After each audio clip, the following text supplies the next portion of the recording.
Now the WGAL News 8 Storm Team forecast with meteorologist Mike Susko. Well, good afternoon, everyone. Round 2 is moving on into the Susquehanna Valley. We already have a little bit of rain approaching from the west right now, and in the higher elevations, it is still cold enough where we could see some patchy freezing drizzle. So just be aware of that here as we go through the evening hours. You're looking at Mifflin, Juniata, and Perry County. Like I said, right along the ridge tops is where we have some of that freezing rain that could potentially still be falling across the area. However, majority of the region, especially where a lot of the population is, thankfully temperatures are a bit warmer, so you're not going to be getting that freezing drizzle in most areas. Same thing in parts of Franklin, Cumberland, and Adams County. South Mountain, you will be dealing with a little bit of freezing rain, but Gettysburg, Waynesboro, Chambersburg, Shippensburg, I think you're going to be just warm enough where you don't have to deal with it. It's dry in parts of Lebanon, Lancaster, and York County here. You may have a little bit of mist, but that steady rain will be moving in as we go through the next couple of hours. And as I said, it's going to be all rain. Rounds of rain for the rest of the week. It's going to be wet, but not a complete washout. Every day there is a chance where you get outside and avoid the rain. It just depends on the time of day. As we go into the weekend, though, we're going to be seeing our temperatures go into the 50s, 60s, and how about this?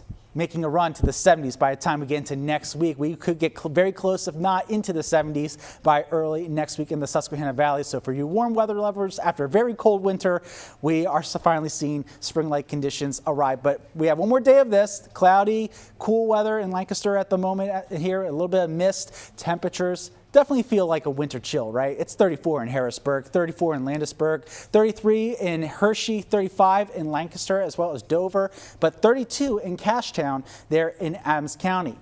Tonight, we will be seeing some fog develop, and that's going to lead to visibility of quarter mile or less at times until about 8 o'clock tomorrow morning. So tonight is an impact night. Just be aware of that if you are going to be driving around. And temperatures, though, in the mid to upper 30s. So this is not going to be a freezing fog. That's good news. But it's still going to be enough where it could slow down your commute overnight tonight for parts of the region. We're already seeing those visibilities drop to 3/4 of a mile or less in parts of Lebanon, Harrisburg, Lancaster, Carlisle at the moment, and this is going to continue to get worse as we go into the overnight hours. Temperatures themselves, really where they are, don't change as we go through the overnight hours. 36 will be the overnight lows here, and temperatures themselves, again, not really budging very much. That rain is going to be steady to start, but it becomes more shower-like and more scattered as we head towards the morning hours. And then as we head into the morning, we'll see a mostly cloudy sky, some scattered showers once again, but tomorrow's round looks like it's going to be mainly in the afternoon, and for our locations right along the Pennsylvania-Maryland border. Everyone, though, is going to be a little bit milder with temperatures around 50. So let's time this out for you. Here's the round that's coming in right now. Okay, you can see widespread, even some moderate rain off to the west. It moves in over the next few hours and into the overnight period as well. By 8 o'clock tomorrow morning, still got some showers right along the Pennsylvania-Maryland border, right along that warm front. But you can see north of the turnpike, it's cloudy and dry. As we go into tomorrow afternoon, we get a little bit of a break. A little system tries to pass to the south, but that looks like it's going to be more for D.C. and Baltimore compared to us.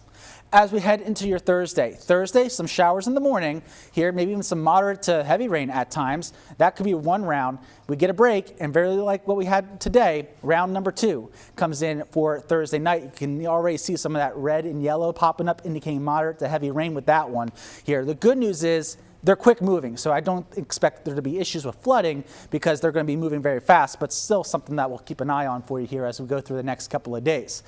Friday, get a little bit of a break here, a couple showers, but a little bit of a drier day compared to everywhere else. Saturday, scattered showers there as well as we head into the weekend. But as I mentioned, temperatures warm up. This is the coldest days right now. Then we get up to near average tomorrow, Thursday and Friday. Check out Saturday, Sunday, and even into early next week. That's where temperatures go way up into the 60s, and you can already see that 70 there as we go into Tuesday. So when we look at the 10-day forecast, guys, yes, it's gloomy looking, it's cold, it's rainy, but again, each day is not going to be a washout. We will see breaks here and there. As we go into next week, we get warmer, very spring-like, and next week, especially early next week, is looking beautiful on Monday and Tuesday, guys. 60s and 70s are music to our ears. All right, Mike, thank you very much. Taking a live